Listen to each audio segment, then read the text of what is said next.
नमस्कार, आप देख रहे हैं दैनिक भास्कर उत्तराखंड उत्तर प्रदेश में हूं आपके साथ सपना पांडे। आइए डालते हैं एक नजर उत्तराखंड उत्तर प्रदेश की खबरों पर।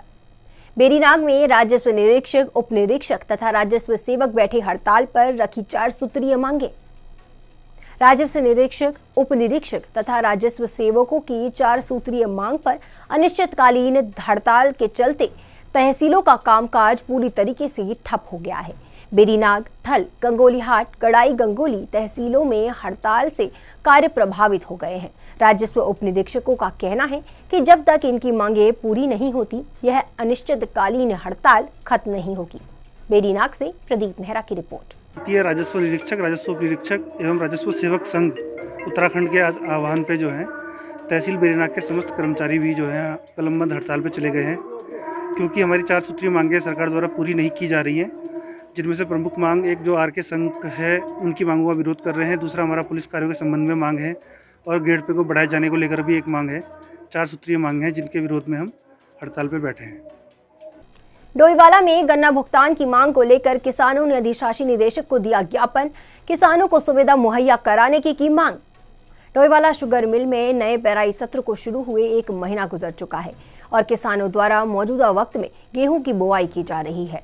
इस समय किसानों को फसल बुआई व खाद पानी व घर का खर्च उठाने में कई प्रकार की दिक्कतों का सामना करना पड़ रहा है, लेकिन मिल द्वारा अभी तक किसानों को भुगतान देने की प्रक्रिया शुरू नहीं की गई है, जिससे किसानों की चिंता बढ़ा दी है। इसी संबंध में संयुक्त किसान मोर्चा ने आज डोईवाला शुगर मिल अधिशासी निदेशक से मिलकर गन्ना भुगतान की मांग की।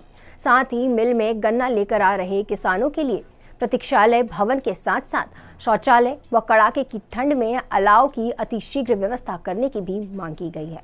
डोईवाला से जावेद हुसैन की रिपोर्ट। पूरा आज 1 महीना हो गया शुगर फैक्ट्री को चले हुए। किसान के अभी तक गन्ने के भुगतान की कोई भी अधिकारी, शुगर फैक्ट्री का कोई भी कर्मचारी गन्ने के भुगतान की बात नहीं कर रहा है। अभी तक गन्ने को 1 रुपये का किसान को गन्ने का भुगतान नहीं हुआ है। दूसरा, शुगर फैक्ट्री चलने से पहले संयुक्त किसान मोर्चा डोईवाला ने ईडी साहब से एक मांग की थी कि जो किसान आता है उसके लिए शौचालय की व्यवस्था आप अंदर कीजिए। एक आरामगृह की मांग की थी, आरामगृह की व्यवस्था जो है जिससे आके किसान जब उसका टाइम वहाँ काफ़ी लगता है गन्ना खाली होने में, वो वहाँ 2-3 घंटे आराम कर सके। और तीसरा, ठंड आप देख रहे हैं, ठंड का प्रकोप बहुत ज़्यादा है। किसान रात को 10-10, 11-11 बजे तक ठंड में बाहर लाइन में लग कर के खड़ा है अपना गन्ना खाली करवाने के लिए। उसके लिए अलाव की हमने इनसे मांग की थी और जिस पे अभी ईडी साहब ने एक आश्वासन दिया भी है कि आज से ही अलाव जलेगा। डोईवाला शुगर मिल को चले 1 माह से ज़्यादा हो चुका है, जबकि शासनादेश में है कि 14 दिन तक पेमेंट नहीं हुआ तो 15 दिन से 7.5% किसानों को ब्याज सहित पैसा मिलेगा। लेकिन हमारा जो मूलधन है वही किसानों को समय पर नहीं मिल पाता। किसान का अभी गेहूं की बुआई चल रही है, उसमें खर्चा आ रहा है। किसान का कटाई है, किसान का अभी गन्ने की बुआई है और साथ साथ अभी मार्च फाइनल की बात करें तो मार्च फाइनल भी सिर पे है। किसानों ने जो कृषि कार्ड में कर्जा लिया है उस कर्ज को देने का किसान इस लायक नहीं है कि गरीबी दे पाए। बिजली पानी का, बच्चों की फीस भी है, लेकिन सरकार के सर पे जूं नहीं रेंग रही है। किसान का जो पैसा है वो नहीं दे रही है और किसान आहत है। इसके तहत आज संयुक्त किसान मोर्चा डोईवाला यहाँ पर बात कर रहा है। एडी साहब का कहना है कि मेरे भी हाथ बंधे हैं और मेरे पास कुछ पैसा नहीं है, शासन की तरफ से कोई कार्रवाई नहीं हो रही है। जो उनकी अपनी बात कह रहे हैं कि 1-1.5 दिन का ही जो मेरे पास पैसा है वो दे सकता हूँ, लेकिन किसान को जो है वो पैसे की सख्त आवश्यकता है। जो हमारे नियम अनुसार जो 15 दिन में भुगतान होता है, हम उसकी मांग करने आए हैं। मिल को शुरू हुए करीब 1 महीना हो चुका है।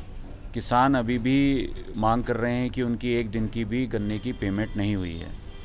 संयुक्त किसान मोर्चा के साथी, डोईवाला के संयुक्त किसान मोर्चा के सभी साथी आज यहाँ पहुँचे हैं, ईडी साहब से मिले हैं और ज्ञापन दिया है सबने कि किसानों की जो पेमेंट है उसको तुरंत किया जाए। हर साल किसान गन्ने की पेमेंट को लेकर वेट करता है, फिर आंदोलन करता है, उसके बाद किसान को पेमेंट की जाती है। तो हमारी मांग है कि जब हाई कोर्ट का भी ऑर्डर है कि 14 दिन के अंदर अंदर पेमेंट हो जानी चाहिए, तो सरकार क्यों नहीं पेमेंट करती है? अभी किसकी प्रतीक्षा की जा रही है? क्यों किसान को पेमेंट नहीं की जा रही है? जब चीनी प्रोडक्शन हो रहा है, सारी चीज़ समय पर हो रही है, तो किसानों को पेमेंट भी होनी चाहिए। तो हमने ये मांग रखी है कि हमारी पेमेंट समय पर की जाए। जो 1 महीने की पेमेंट है पूरी पेमेंट की जाए। उसके अलावा जो और भी कई समस्या है, जिसमें पूर्व भी हमारी ईडी साहब से बात हुई थी कि किसानों के लिए एक प्रतीक्षालय की बहुत ज़रूरत है। एक कैंटीन की ज़रूरत है जो अभी तक नहीं है यहाँ, क्योंकि किसान रातों रात इतनी सर्दी में, भरी सर्दी में बाहर खड़ा होता है गन्ने की ट्रॉली बुग्गियाँ लेके, उसके लिए कोई प्रतीक्षालय नहीं है। तो उसका तो समाधान आज तुरंत निकलना चाहिए। जब तक इन चीज़ों का समाधान नहीं निकलेगा हम लोग यहीं बैठे हैं और ईडी साहब से मुलाकात करने के बाद ही जाएंगे। 1 माह में गन्ने की आपूर्ति की है, उसके विरुद्ध उनका भुगतान किया जाना चाहिए, जो कि उनकी मांग मुझे भी वाजिब लगती है। लेकिन हमारे सामने समस्या ये आ रही है कि जो हम चीनी का प्रोडक्शन करते हैं उसको बैंक में प्लज करके उसमें से जो पैसा आता है उसकी एक निश्चित परसेंटेज है जो डिसाइड की हुई है पहले से ही गवर्नमेंट से, वो पैसा हम किसान को देते हैं।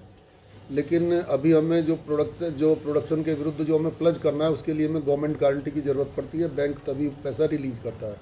अभी हमें गवर्नमेंट गारंटी नहीं मिल पाई है, जिसकी वजह से हम बैंक से पैसा नहीं उठा पा रहे हैं और किसान का भुगतान करने में असमर्थ हो रहे हैं। और हम बैंक से पैसा उठा के किसान का जितने दिन का भुगतान बनेगा शीघ्र से शीघ्र अवश्य करेंगे। जसपुर में वन विभाग ने की खनन पर कार्यवाही, रंगे हाथों पकड़ा रेत से भरा एक ट्रक। लगातार अवैध खनन का कारोबार बढ़ता जा रहा है। अवैध खनन पर प्रशासन की ओर से और वन विभाग द्वारा लगातार कार्यवाही की जा रही है, लेकिन उसके बाद भी खनन माफिया अवैध खनन करने में जुटे हुए हैं। तो वहीं जनपद उधम सिंह नगर के जसपुर में टोल प्लाजा के पास वन विभाग द्वारा अवैध खनन में लिप्त एक ओवरलोड ट्रक को पकड़ा गया, जिसमें रेता भरा हुआ था। तो वहीं वन क्षेत्राधिकारी प्रतापपुरा आनंद रावत ने बताया कि अवैध खनन पर लगातार कार्यवाही की जा रही है। जसपुर से प्रदीप श्रीवास्तव की रिपोर्ट।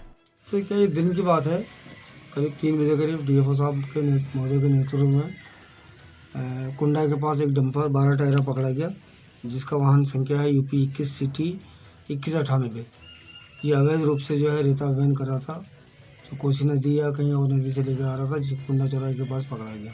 उसको सीज करके करमपुर चौकी पर रखा गया है और बाकी कार्रवाई चल रही है। डोईवाला में सामुदायिक स्वास्थ्य केंद्र की छत पर चढ़ी महिलाएं अस्पताल को पीपीपी मोड से हटाए जाने की कर रहे हैं मांग। उत्तराखंड क्रांति दल पिछले 31 दिनों से डोईवाला सामुदायिक स्वास्थ्य केंद्र को पीपीपी मोड से हटाए जाने की मांग कर रही है और अस्पताल परिसर के बाहर धरना प्रदर्शन के साथ ही कई नेता आमरण अनशन भी कर चुके हैं। बावजूद इसके प्रशासन की तरफ से अभी तक अस्पताल को पीपीपी मोड पर हटाए जाने की कोई बात नहीं कही गई, जिसके विरोध में आज यूकेडी महिला नेताओं ने अस्पताल की छत पर चढ़कर आत्मदाह की चेतावनी दी, जिसके बाद शासन प्रशासन के हाथ पांव फूल गए और मौके पर पहुंची पुलिस ने जद्दोजहद के बाद महिलाओं को अस्पताल की छत से नीचे उतारा। डोईवाला से जावेद हुसैन की रिपोर्ट। और मातृशक्ति हमारी यहाँ पे हमेशा, आज हमें 31 दिन 1 महीना पूरा हो चुका है और इस आंदोलन का हमने बहुत लिखित रूप से कई बार हम इसके मैटर में स्वास्थ्य मंत्री धन सिंह रावत जी से भी हम 10 दिन पहले मिल चुके हैं। उन्होंने आश्वासन दिया था कि इस पे बात होगी, लेकिन यहाँ पे प्रशासन से अभी कोई भी ऐसा हमें आश्वासन नहीं मिला है, न इसमें कोई बात हुई है। और इसलिए आज हम महिलाओं ने ये हम पूरा सोच के आ रखे, यदि इस पर कुछ ये आंदोलन की भूमि रह गई है। उत्तराखंड आंदोलन में भी आपको पता है महिलाओं की कितनी बड़ी सदायतें हो रखी, 42 जाने इसमें गई थी और महिलाओं की कितने बड़े क्या क्या उनके साथ हुआ था अत्याचार। उसके बाद ये राज्य तो चलो मिल गया था, लेकिन आज इस राज्य को बचाने के लिए हमने महिलाओं ने फिर एक संकल्प लिया है और ये पीपीए मोड से जब तक ये वापस नहीं आता तो हम महिलाएं आज यहाँ से अपना आत्मदाह करने के लिए यहाँ पे खड़ी हो रही हैं। हमें आज लिखित चाहिए, क्योंकि 31 दिन से हमारा घर है, परिवार है, बच्चे हैं, हम सभी चीज़ छोड़ छाड़ के इस लड़ाई की क्यों लड़ रहे हैं और ये लड़ाई पूरे जनता की है, पूरे जनता के अधिकारों की है। ज़्यादा हो गया, 31वां दिन आज आंदोलन का है और शासन प्रशासन, मुख्यमंत्री, स्वास्थ्य मंत्री, सचिव, डीएम सबके संज्ञान में ये बात है। जो हमारी लोकल एलआईयूज इंटेलिजेंस यूनिट्स हैं सबके संज्ञान में बात है, पुलिस के संज्ञान में बात है और सबको ये मालूम है कि सारे लोग चाहते हैं कि अनुबंध निरस्त हो जाए, क्योंकि अनुबंध की एक भी शर्त का पालन नहीं हो रहा है। तो हम लोग इसी को लेकर के आंदोलन पे यहाँ पे बैठे हैं कि जब तक ये अनुबंध निरस्त नहीं होता हम लोग इस आंदोलन को ख़त्म नहीं करेंगे। आर या पार की लड़ाई है, या तो ये पीपीपी मोड, या तो ये अनुबंध रहेगा, या तो हम रहेंगे।